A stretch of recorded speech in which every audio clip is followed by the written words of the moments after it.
Terminó la más reciente edición de la Conferencia de Seguridad de Múnich. La capital bávara reunió a personalidades de todo el mundo, como es habitual cada año. Los pongo rápidamente en contexto. Se trata de una reunión anual que comenzó a ser realizada en 1963 y es un foro independiente.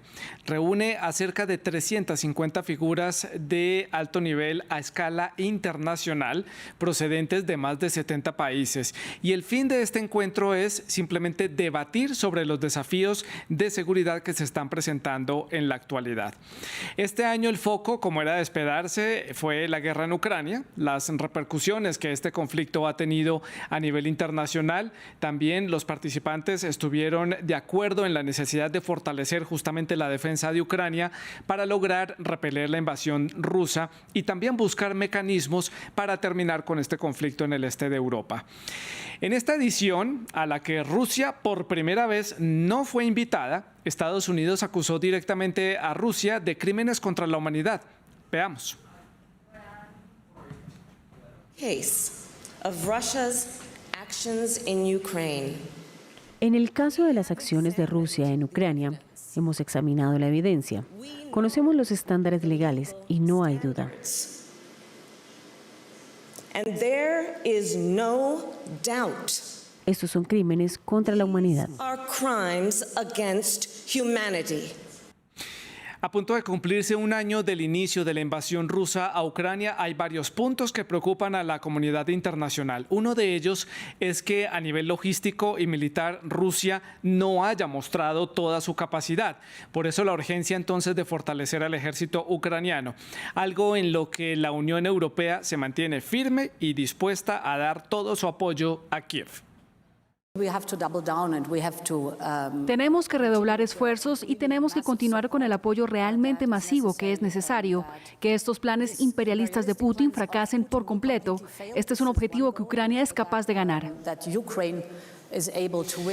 Otro temor es que la guerra se prolongue en el tiempo, se vuelva una guerra abierta y con altos y con bajos, pero sin fin, como es la guerra de Siria, por ejemplo, y que este tipo de estrategias por parte de Rusia se extienda a otras regiones. Es decir, este intento de Rusia de crear un nuevo orden mundial, que todavía no hemos podido entender bien cuál es ese concepto de orden mundial, se convierta en una excusa para desarrollar más conflictos en otras regiones.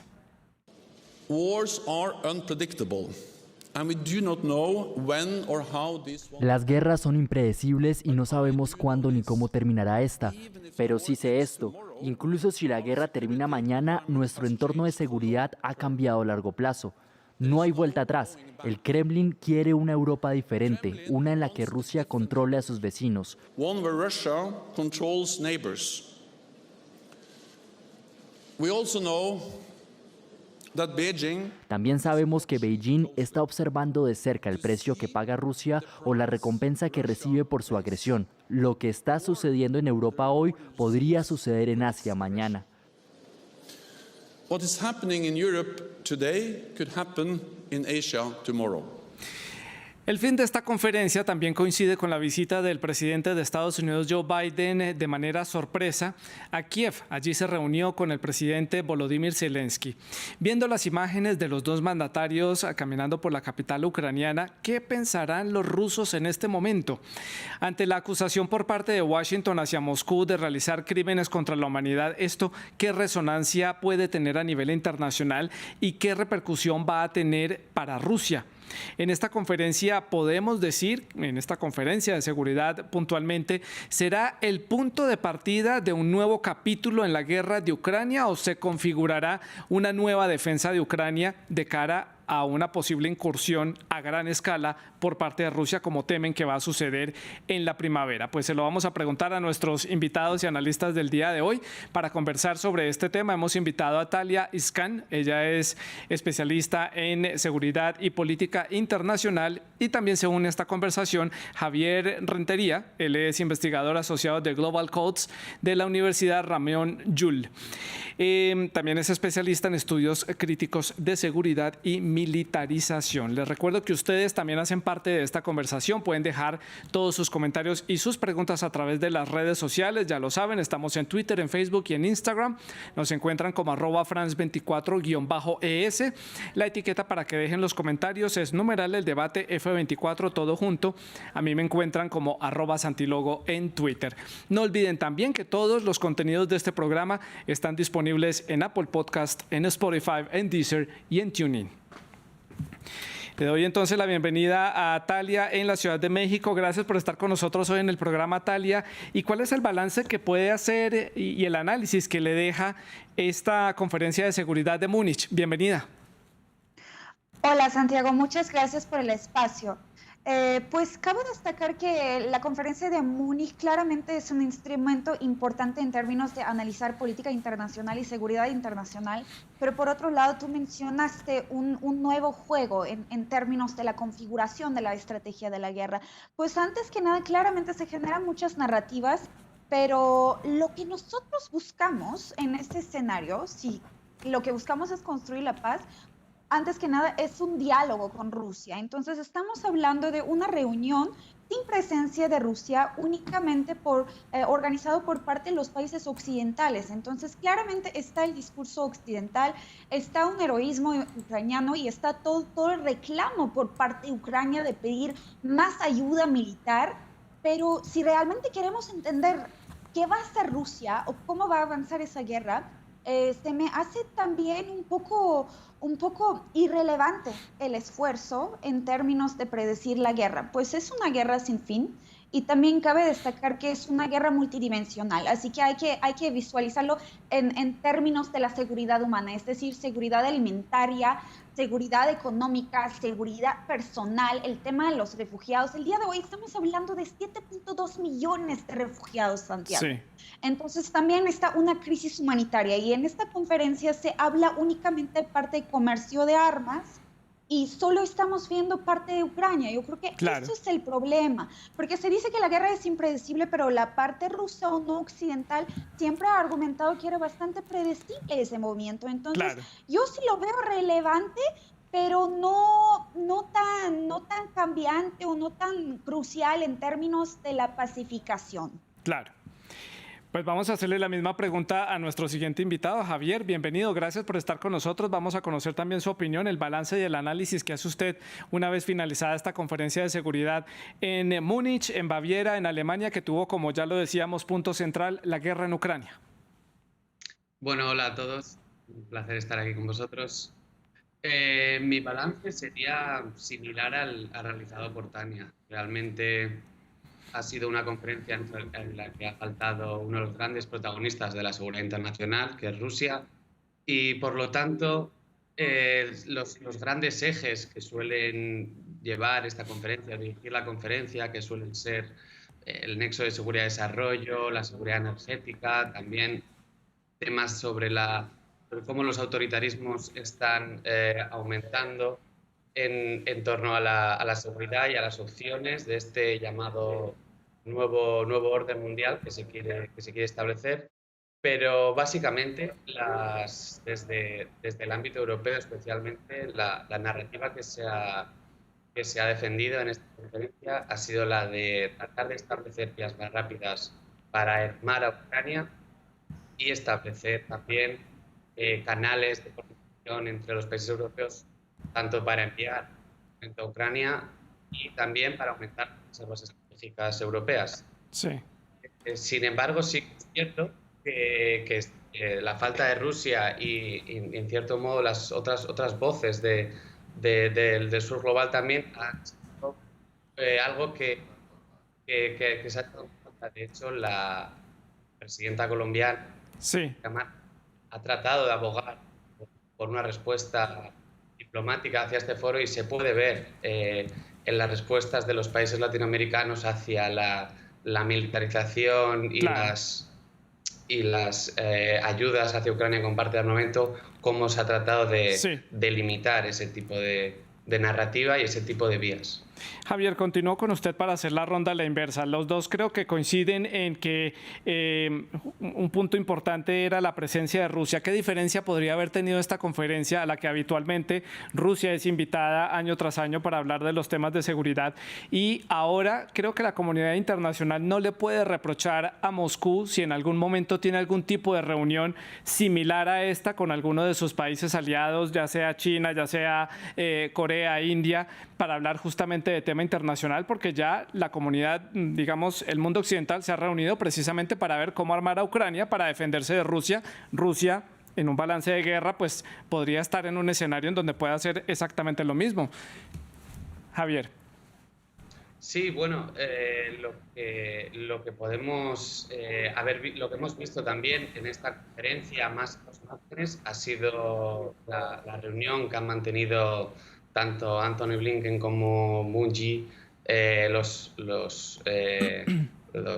secretarios de Exteriores de ambos países, y la verdad se ha tratado de establecer también un nuevo marco para esta situación, que es la rivalidad creciente entre Estados Unidos y China, y la posible el aumento de la alianza estratégica que está teniendo tanto Pekín y Moscú, y cómo se va a traducir esto en el contexto ucraniano.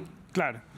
Quiero conocer la opinión de Talia. ¿Qué diferencia habría tenido este encuentro con Rusia presente? Muchísimas gracias. Pues antes que nada tendríamos oportunidad de conocer la política exterior rusa respecto al tema militar ahorita. Y cabe destacar que, por ejemplo, en los tiempos de 11 de septiembre de crisis de terrorismo, Putin tuvo mucho acercamiento con el bloque occidental. Pero después de las tensiones de Ucrania y Euromaidán, hubo un alejamiento súper drástico. Es decir, Rusia se aisló y también las potencias occidentales elitizaron los ámbitos y las herramientas de seguridad internacionales. Por eso que es claramente difícil adivinar ahorita con quién, qué tipo de reunión va a llevar Rusia, pero aquí las rivalidades son importantes, y yo también sumo el poder de Irán y otros actores que han sido sancionados o no escuchados o poco representados por parte de la comunidad internacional westfaliana, y yo creo que sí es complejo. Entonces, si hubiéramos tenido un representante de Rusia, sería una reunión relevante, pero sin una representación rusa, pues la verdad es que no es una reunión homogénea, no es una reunión neutral, simplemente es como otra plataforma donde los europeos están como expresándose su narrativa de la colaboración y de más comercio de armas, pero a final de cuentas cabe destacar que es una guerra proxy, es decir, es un enfrentamiento no únicamente entre Ucrania y Rusia, sino también entre Rusia y todo el bloque occidental. Entonces, a final de cuentas, si solo seguimos hablando de armas y ignoramos todo el tema de seguridad humana, ¿quién logra? Estados Unidos. ¿Y quién pierde? Toda la región europea, por tantas amenazas y riesgos que está recibiendo el día de hoy, que poco a poco va a estar teniendo efecto en otros continentes también. Sí, creo que coinciden en que prácticamente esta fue una conferencia de seguridad para Ucrania, más que para los intereses internacionales, que habitualmente son los temas que hay que mirar en perspectiva en este tipo de conferencias año tras año, es mirar qué problemas de seguridad hay en la coyuntura del momento, y en este momento pues se identificó, digámoslo así, un enemigo común y un país al que deben ayudar. En ese orden de ideas, Talia, continúo con usted, lo mencionaba yo en la introducción del programa, se está reconfigurando a raíz de esta conferencia una nueva estrategia de defensa para Ucrania, para esa posible o supuesta gran incursión militar que va a hacer Rusia en la primavera, y todo esto se concentra en un solo punto: armas para llevar al frente, para llevar al este de Ucrania. ¿Cómo lo analiza usted? La verdad es que lo analizo desde una visión bastante crítica. Incluso hoy hablamos de 470 millones de euros de posible ayuda que Biden va a mandar. Entonces, si lo vemos desde la perspectiva militar, vale, Europa está dejando muy claro a quién apoya, pero por otro lado, si lo vemos desde parte de intereses globales, tal como tú mencionaste, no es un movimiento pragmático, porque ese movimiento de resistencia se pintó como un heroísmo, pero desde un inicio es una guerra de imbalance. Es decir, estamos hablando de un país con mucha desestabilidad y una infraestructura completamente destruida contra una potencia nuclear, a pesar de que haya recibido muchas sanciones y ha tenido muchas pérdidas económicas. Rusia sigue siendo una amenaza nuclear. Entonces aquí hay como una imprudencia política por parte de la narración internacional, yo creo, porque si estamos buscando negociar y si estamos buscando que menos gente se muera en esa región, no únicamente ucranianos, sino todas las minorías que habitan en esa región postsoviética bastante vulnerable, pues yo creo que se tienen que crear más foros de negociación. Entonces, yo lo veo bastante complejo y asimismo va a haber más resistencia, pero con que haya más resistencia, Rusia también va a usar más recursos logísticos y en cualquier momento puede tocar ese botoncito rojo de armas nucleares o de la amenaza nuclear, y eso sería lo menos conveniente para toda la región. Claro. Talia, dejemos sobre la mesa el tema de la diplomacia y la negociación, lo dejo para analizarlo un poco más adelante en el programa. Quiero preguntarle a Javier justamente cómo puede reaccionar Rusia. Rusia es un país bastante enigmático, entender lo que está pasando por la cabeza del presidente Putin ha sido bastante enigmático a lo largo de este año de incursión militar en el este de Ucrania. Cuando Occidente cree que Rusia va a ir para una zona, Rusia se mueve para otro lado y siempre está la amenaza nuclear. Ellos mismos lo han dicho desde el Kremlin, lo han mencionado varias veces que puede ser unas bajo la manga en cualquier momento. Han destacado ese poderío militar que tienen, y también hay cierto temor de que Rusia pues tal vez no ha demostrado todo su potencial nuclear en esta, su potencial militar en esta guerra en el este de Ucrania. Sí, bueno, realmente se podría hablar ahora de una especie de estancamiento relativo en el frente, a pesar de que los combates continúan. Sí que es cierto que es una, como bien ha comentado Talia, es una guerra proxy multidimensional y en la que el balance de fuerzas está tremendamente desfavorable en contra de Ucrania. Sí, sin embargo, estos últimos meses hemos podido ver, sobre todo viendo el desarrollo de dónde se han realizado las ofensivas rusas en tres principales ejes: en el norte en Kremina, en el centro en torno a Bakhmut y en el sur en torno a Vuhledar, y estamos viendo cómo quizás en esta fase del enfrentamiento en la que el invierno es crucial para lo que es la guerra de movimientos y la guerra mecanizada, Rusia está tratando de lo que es interrumpir ese flujo de soldados ucranianos que están siendo entrenados en la retaguardia o bien en países de la OTAN, para obligar a Ucrania en este momento a tener que llevar, en base a ataques de atrición, para llevar a soldados rusos a soldados ucranianos, perdón, que se están entrenando en la retaguardia, y obligar así a Ucrania a utilizarlos, y por el lado ucraniano está siendo obligado a mantenerse con las tropas que tenga la línea al frente hasta que la famosa o la gran esperada ofensiva de primavera, mayo, ambas fuerzas se vean con capacidad para llevar tanto operaciones militares de armas combinadas y se llega a un punto en el que ambos bandos puedan encontrar espacios o ganancias militares lo suficiente para sentarse a la mesa de negociación.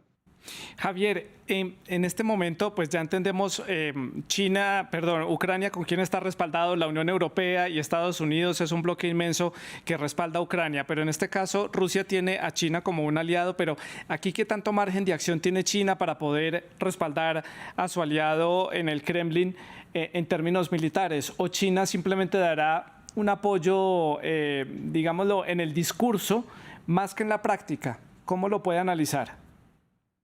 Bueno, pese a la reticencia china y de repetir sobre todo el mensaje de que esta guerra no les involucra, es cierto que China ha estado involucrada desde el primer momento, especialmente en el ámbito financiero y en el ámbito del comercio, para apoyar a China para poder dar salida a todas esas materias primas que no estaban siendo enviadas a Europa.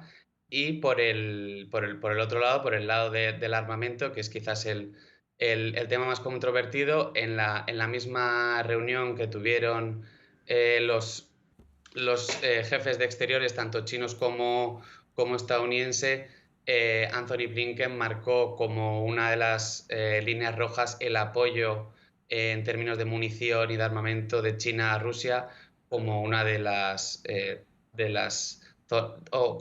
áreas en las que China, de ser parte de este conflicto de una manera más activa, no debería tomar, porque Estados Unidos ha querido decir que tomará nota de este asunto. Claro. Talia, su opinión sobre el papel de China en todo este asunto. Creo que desde el inicio de la guerra ha sido importante la postura de China, y en el contexto de la guerra ruso-ucraniana que ha generado mucha bipolaridad a nivel mundial, el simple hecho de abstener en muchos debates o no sancionar también refleja una postura. Pues yo creo que tienen un enemigo en común, Rusia y China, más que sean súper amigos, tienen el enemigo en común, Estados Unidos, en esa competencia y en ese nuevo escenario del tablero mundial. Entonces yo creo que sí tiene un papel muy importante. China hasta el momento sí ha llamado mucho la atención al tema de foros de negociación, tal como otros países mediadores, principalmente Turquía sería uno, después de los esfuerzos del Tratado de Granos, etc. Entonces yo creo que sí, China es una amenaza para las potencias occidentales, y para Rusia es una oportunidad, porque también es un país que conlleva varios temas políticos a nivel regional e internacional. Antes que nada, pues yo creo que ya todos podemos prever el problema de Taiwán, que va a ser un problema no únicamente geopolítico, sino también de toda la narrativa, un problema que otra vez va a intimidar la narración y la prepotencia de la zona occidental. Y también, como mi compañero ha mencionado, pues el sur global no está representado en los foros de toma de decisión. Entonces, países como China y Rusia todavía tienen más voz en el sur global, porque son países que no se pueden categorizar como países desarrollados desde una visión westfaliana, pero tampoco son no desarrollados, porque llevan cierto liderazgo o cierta superpotencia en ciertos temas, tal como China en tecnología, Rusia en lo militar, etcétera. Entonces yo creo que sí, Estados Unidos va a estar enfrentando una decadencia, pero tampoco va a ceder parte de su industria militar, que es lo más fuerte que tiene ahorita, y es por eso tanta insistencia en el tema comercial de armas. Y China yo creo que va a pegar más por el parte económico, tecnológico y de la narrativa política.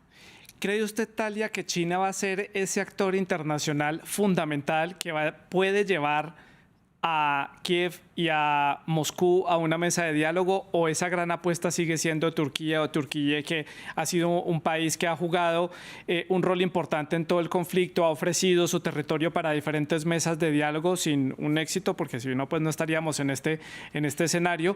Pero Turquía ahora tiene un escenario interno muy complicado, y es la secuela del terremoto y, fuera de eso, las elecciones presidenciales. El tema de Ucrania tal vez ya no es la importancia en este momento para los turcos ni para el gobierno de Erdogan. Creo que tuviste un análisis muy importante. Pues yo la verdad es que no creo que China reemplazaría a Turquía, porque China y Rusia también en ciertos temas llevan rivalidades, y para que China sea un país mediador, antes que nada se tendría que liberar de muchos problemas que tienen, ¿no? Tal como el problema de los uigures, el problema de Taiwán, etcétera. Entonces no creo que China sea el país mediador, porque tampoco la comunidad internacional lo aceptaría como un país mediador. A Turquía lo aceptaron porque Turquía geoestratégicamente está más cercano, es un país miembro de la OTAN, y también es un país que ha tenido relaciones muy estratégicas con Rusia. Entonces no creo que China tomaría ese papel, pero por otro lado yo igualmente dudo que Turquía tome un activismo tan importante, dado que está enfrentando ahorita la crisis más catastrófica del siglo el país en la región, en la frontera con Siria, y o sea, va a estar teniendo como muchas prioridades en su agenda interior.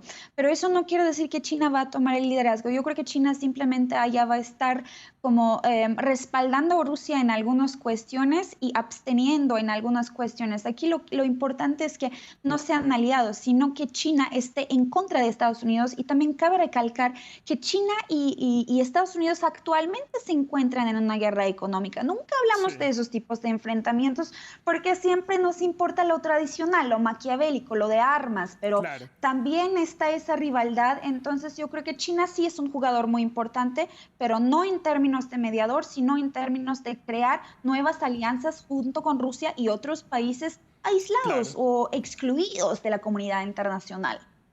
Javier, tenemos que hablar de la estrategia que se está jugando en este momento y la gran apuesta es armar a Ucrania para que Ucrania tenga la capacidad militar para hacer frente al avance ruso, sobre todo en la región del Donbass y en el sur del país.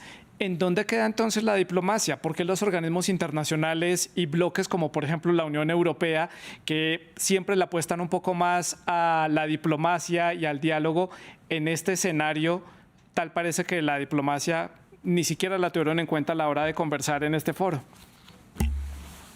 Sí, ciertamente. La verdad que la Unión Europea y puedo decir también incluso el cierto público europeo, en cierto público político, se podría decir que todavía no está preparado para llevar a cabo, para llevar a cabo la vía diplomática, ya que todavía, tanto especialmente por un grupo de países de Europa del Este liderado por Polonia, no se sienten con la capacidad o con la confianza suficiente hacia Rusia como para sentarte y tratar de establecer términos para una negociación o una paz pactada.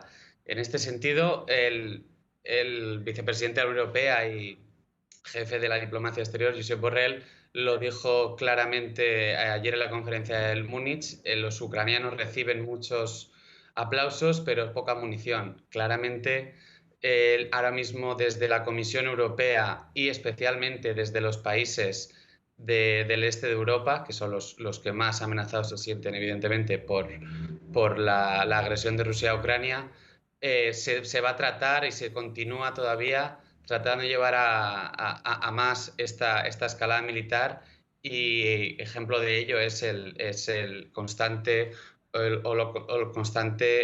incitación tanto por Polonia, pero por otros países, incluido por ejemplo Holanda, de llevar a cabo el envío de cazas de combate F-16 a Ucrania. Por lo que la verdad se puede decir que todavía el escenario tanto narrativo como político no está listo, no está maduro todavía como para ir a una mesa de negociación, y teniendo en cuenta que al final son los ucranianos los que deciden sentarse en esa mesa y si aceptar ciertos términos.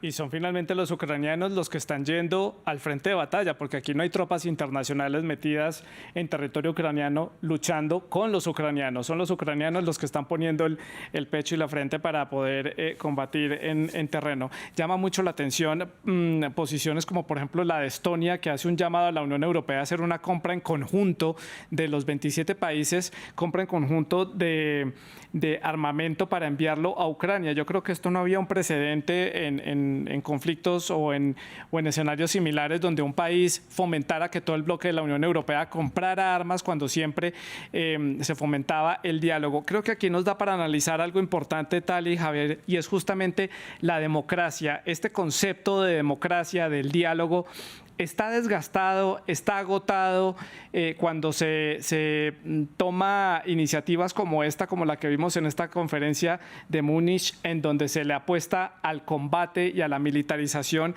en vez del diálogo. ¿Esto qué precedentes nos puede dejar para futuros conflictos en algunos años, Talia?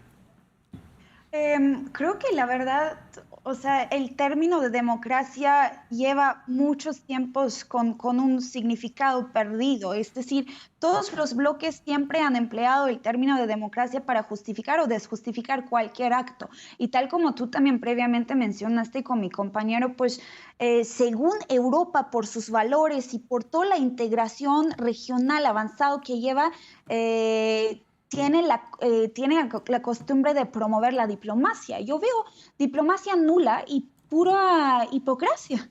O sea, entonces es bastante complejo porque según si estamos buscando generar más foros de diálogo y si los ucranianos son los que van a decir, mandar más armas no es la solución, porque con que manden todos los armas que tienen, no van a poder generar un escenario igualitario por el tema nuclear, que no podemos ignorar desde el inicio, como hemos mencionado. Entonces, por ejemplo, todo el tema de los tanques o tipo las armas de nueva tecnología sí pueden empoderar la defensa ucraniana, pero eso no nos lleva a una solución. A final de cuentas, la solución se tiene que dibujar en términos de derecho internacional público, y estoy hablando de un tratado.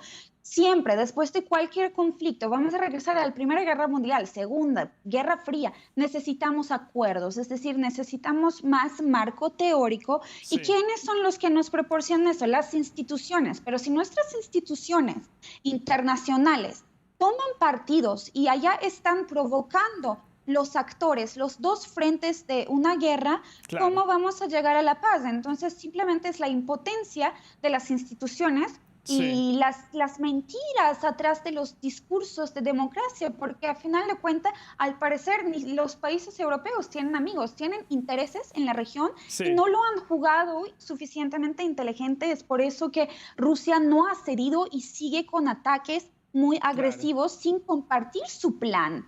Sí, eso, Talia, creo que entonces desvirtúa completamente este foro, esta conferencia de Múnich, que empezó, como decía, en 1963, justamente para acercar a Estados Unidos y a la entonces Unión Soviética, para generar un espacio de diálogo entre las dos partes debido a esa tensión nuclear que había entre los dos. Y era un escenario que no estaba respaldado por ningún tipo de organismo internacional, era completamente independiente.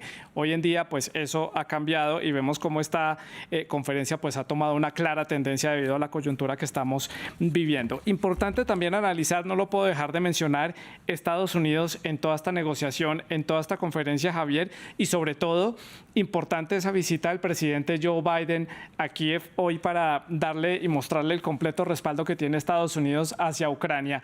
Estados Unidos sigue aprovechando la posición geográfica privilegiada de no estar en Europa, de ver el conflicto desde el otro lado del Atlántico, pero sí enviar militarmente y siempre estar apostando por proveer suministros de armas a Ucrania, pero ellos no están en el terreno.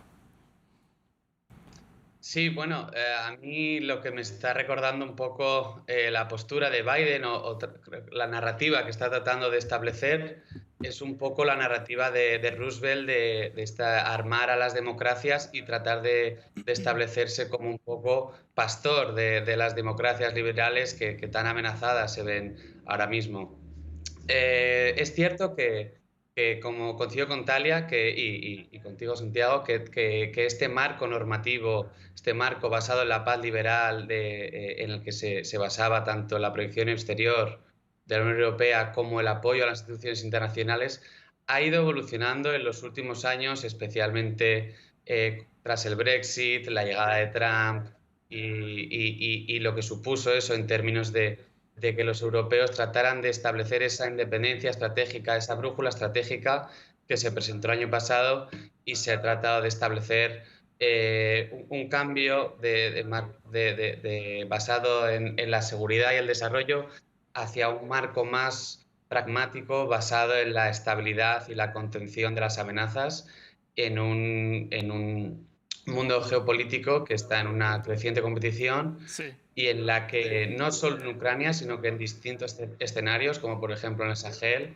o en el centro de África, podemos ver cómo está aumentando la competición de estas potencias que tratan de establecer en este nuevo orden multipolar su versión un poco de cómo deben llevarse a cabo las relaciones internacionales. Talia, Javier, me quedan ya un par de minutos para finalizar el programa, se fue muy rápido y bueno, este tema nos daría para muchísimo, para un programa mucho más largo. Quiero que hagamos las conclusiones de lo que deja entonces esta conferencia para cerrar el programa y de lo que viene para Ucrania, cómo se reconfigura entonces a raíz de estas decisiones tomadas en Múnich, cómo va a afectar esto el conflicto, a qué nos vamos a estar enfrentando en las próximas semanas en terreno en Ucrania. Comienzo con Javier, dejo a Talia para el cierre. Sí, bueno, yo creo que en las últimas semanas no vamos a ver grandes cambios en lo que en los frentes, ya que ahora mismo se está en una fase de parada táctica para retomar otra vez las operaciones una vez estén todas las unidades relativamente operativas. pero todo apunta a que en los próximos meses vivamos una escalada tanto en la intensidad como en el número de combates en Ucrania, tristemente. Italia, su conclusión para el cierre del programa. ¿Qué sigue en este conflicto? En pocas palabras, sigue una guerra sin fin. Rusia creo que va a estar recibiendo más sanciones a nivel económico y eso va a ser un reto y va a aislarse más en los ámbitos internacionales, y Ucrania pues ya vemos que está pidiendo ayuda de Fondo Monetario Internacional. Sin embargo, cabe destacar que el programa de ajuste económico de estas instituciones también luego intervienen en los asuntos internos. Por lo tanto, estamos hablando de un país que ya perdió su soberanía, y por otro lado, cabe destacar que sin presencia de Rusia, los foros independientes o internacionales, tal como Conferencia de Múnich, no son relevantes, porque lo que buscamos es un foro de debate para entender las dos partes y ejes más importantes en esa guerra, independientemente de que sea buenos o malos, porque también son términos subjetivos. Esa conferencia es irrelevante y se va a generar más discurso, pero yo creo que hay que enfocarnos más en lo que nos espera. Urgen actores mediadores. Ahorita que Turquía enfrentó sus propios problemas, yo creo que necesitamos buscar más actores neutrales para que proporcionen foros relevantes de debate donde Rusia y Ucrania pueden participar y negociar. Sí. Pues a Talia y a Javier les agradezco mucho por haber estado con nosotros en el programa, haber analizado esta coyuntura para la audiencia de France 24 en América Latina, España. Es todo por el momento. En nombre del equipo técnico les agradecemos su sintonía. La producción del programa estuvo a cargo de Laura Garzón y la producción de invitados estuvo a cargo de Tania Herrera. Siga en sintonía de France 24, siga con nosotros.